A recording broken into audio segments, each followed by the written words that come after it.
बलरामपुर में जल संसाधन विभाग की कथित लापरवाही से डैम में काम करने वाले एक बुजुर्ग की मौत हो गई। आरोप यह है कि नावाडी गांव में डैम की लीकेज ठीक करने के लिए बुजुर्ग को बिना पर्याप्त सुरक्षा इंतजाम के पानी में उतार दिया गया। परिवार वालों के मुताबिक बुजुर्ग की तबीयत पहले से खराब थी, इसके बावजूद काम पर ले गए और काम के बदले 5,000 रुपए देने की बात तो कही, लेकिन काम के दौरान डैम में डूबने से बुजुर्ग की मौत हो गई। इस घटना के बाद पूर्व विधायक बृहस्पति सिंह भी वहां पहुंचे और इसी बीच विभाग और पीड़ित परिवार के बीच 10,50,000 रुपए में समझौता होने की बात भी अब सामने आ रही है। मेरे ससुर राजकुमार जी के मौत हुए हैं। हाँ। मेरे ससुर जी नहीं आ रहे थे। हाँ।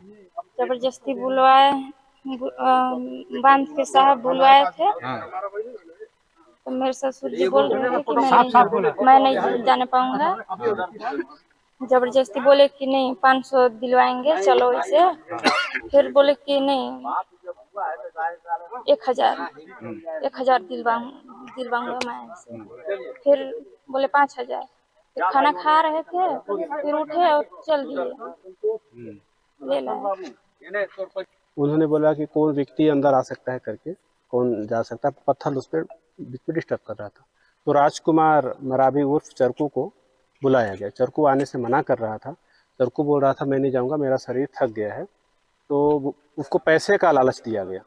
पहले 500, फिर 1,000 मना के, फिर बोलते हैं 5,000 रुपया दोगे तो मतलब देंगे तो आ जाओ करके। फिर उसके बाद उसको दबाव भी दिया गया कि नहीं आओगे तो तुम्हारे विरुद्ध में FIR। कौन बोल रहा था ऐसे? इनकी जो कर्मचारी थी अनिल गुप्ता। फिर वो आया, अंदर घुसा तब वो अंदर ही रह गया।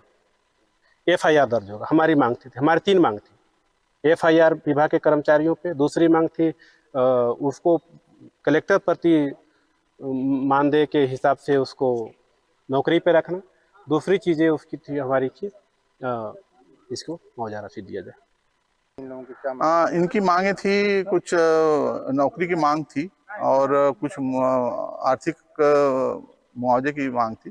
तो परिवारजन से सहमति प्राप्त हो गई है और उनको जो आर्थिक मदद जो देना था वो दे दिए हैं और नौकरी के लिए भी उनको अपन प्रस्तावित कर रहे हैं कि कंटिजेंसी पे उसको चौकीदार के रूप में रखेंगे। सर विभाग की ओर से सर लगातार लालच देके यहाँ पे उसको लाया गया था, ऐसे परिजन आरोप? नहीं, ऐसा नहीं है, लालच नहीं दिए थे उसको, क्योंकि विभाग उसमें कोई लालच की बात नहीं की थी।